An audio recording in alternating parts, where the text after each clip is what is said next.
लूणा कहता है कि यहाँ अज्ञान तो अज्ञान है ही, परंतु यहाँ का ज्ञान भी अज्ञान ही है। उसमें भी ज्ञान जैसी कोई विशेषता नहीं है। और जब विशेषता समझ में आती है ज्ञान जैसी, जब बहुत देर हो जाती है। इस संसार का हर प्राणी, हर जीव जंतु, हर पशु पक्षी, हर नर नारी जो भी है, वह सब इस दुख को नहीं जानते। इस दुख के कारण इस जीवन के अधीन है, जीवन को रोक नहीं सकते। सचमुच में इस दुख को कोई नहीं जानता है, और जब दुख को जानता है तब बहुत देर हो जाती है, और देर होने से पहले दुख जानते नहीं है। ये संसार का, ये जीवन का दुख इतना प्रबल है, इतना जटिल है। ये अस्तित्व अपने आप को बनाकर हमेशा ही रखता है, अपने आप को टूटने नहीं देता है।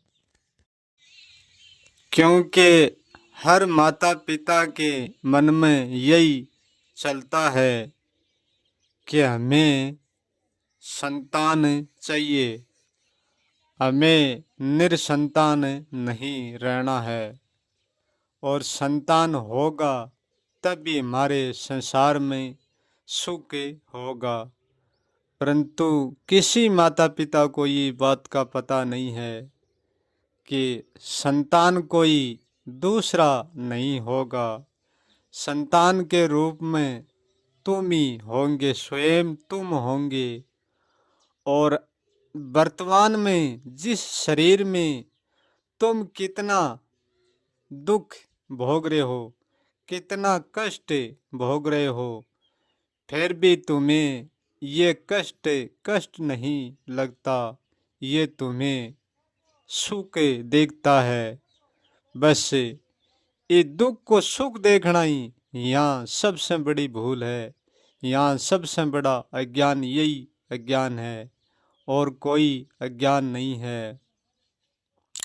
वर्तमान में व्यक्ति ये नहीं समझता कि मैं अब इसी शरीर में कितना कष्ट भोग रहा हूँ। तो हम संतान को जन्म देंगे तो हमारी संतान में और हम में कोई फर्क नहीं होगा। हाँ, संतान हमसे अलग होगी, लेकिन वह हमसे शरीर से अलग होगी, परंतु विचारों से अलग होगी, परंतु वह हमसे दुख सुख से अलग नहीं होगी। क्यों कि किसी ने कम और किसी ने ज़्यादा, कर्म के अनुसार दुख तो सबको वही भोगना पड़ते हैं। यदि हर माता पिता ये बात समझ लें कि सबको दुख एक जैसे ही भोगने पड़ते हैं, तो ये बात सबके समझ में आ जाए सही समय पर, तो ये संसार के हर प्राणी और हर माता पिता यानी जीवन की उत्पत्ति नहीं कर सकते हैं। परंतु ये जीवन भी बहुत बड़ा जटिल प्रक्रिया है, ये समझने नहीं देता है। इसलिए कोई भी मानव इस दुख को अच्छी तरह से नहीं जानता है, और जिसने दुख जान लिया, पूरा दुख का रहस्य समझ लिया कि ये यहाँ दुख के अलावा यहाँ और कुछ भी नहीं है, यहाँ जो भी है वो सारा दुख का ही खेल है, और जो सुख को हम मानते हैं ये दुख की नाममात्र परछाई है, इनसे ज़्यादा और कुछ भी नहीं, यहाँ सब कुछ दुख की है। फिर भी संसार के लोग कोई नहीं समझते, फिर भी जीवन को आगे चलाया रखते हैं। यदि जिस व्यक्ति ने, जिस माता पिता ने अपने से दूसरा शरीर नहीं प्रकट किया है, क्योंकि जो माता पिता मिलते हैं और मिलन से संतान की उत्पत्ति होती है, यदि जो माता पिता कष्ट भोगते हैं वो इस संतान को मिलता है, और यदि माता पिता ये बात जान लें कि अब मैं जो दुख भोग रहा हूँ यही दुख हमारी संतान भोगेगी, तो वो कभी जीवन की उत्पत्ति नहीं करेगा, वो ही कोई संतान को जन्म नहीं देगा। परंतु ऐसा माता पिता तो अभी तक कोई हुआ नहीं है, और शायद होना ही शायद है। क्यों? क्या ये काम होने ही नहीं देता है, ऐसा बढ़ने ही नहीं देता है। ये काम की प्रक्रिया इतनी जटिल है जो माता पिता को उलझा देती है, और उलझा कर शरीर से जन्म करवाई लेती है, दूसरा जन्म हो ही जाता है संतान के रूप में।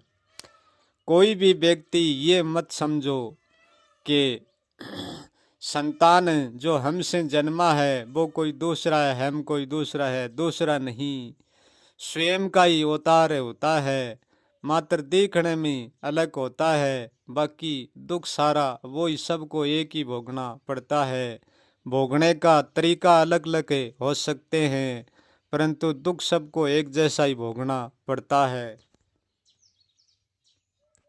इसलिए दुख की कोई सीमा नहीं है। यहाँ बहुत दुख है, अपार दुख है। यहाँ लोना कहता है कि ये बात मुझे आज समझ में आई है, जैसे मेरे समझ में आई है ऐसे ही ये बात जो इस शरीर का पिता है और इस शरीर की माता है उसके समझ में आ जाती तो भला ये शरीर नहीं होता, वह जन्म नहीं देते और मेरा जन्म नहीं होता, और ना माता पिता का शरीर का जन्म होता। ये मेरा जन्म नहीं, माता पिता का ही जन्म है। क्योंकि जो माता पिता ने दुख भोगा वो ही कष्ट आज मुझे भी भोगना है। इस बात को हम सही समय पर तो समझ नहीं पाते हैं, और जब समझते हैं जब तक तो सारा काम हो चुकता है। इस बात को अच्छी तरह से जो भी व्यक्ति जान जाएगा वो ही दुख को समझ जाएगा, वो अपने जीवन का आगे पसारा कभी नहीं करेगा। क्योंकि वो ये जान जाएगा कि मैं वर्तमान में इस शरीर में तो कष्ट भोग रहा हूँ, और मैं दूसरा रूप धार कर क्यों कष्ट भोगूं।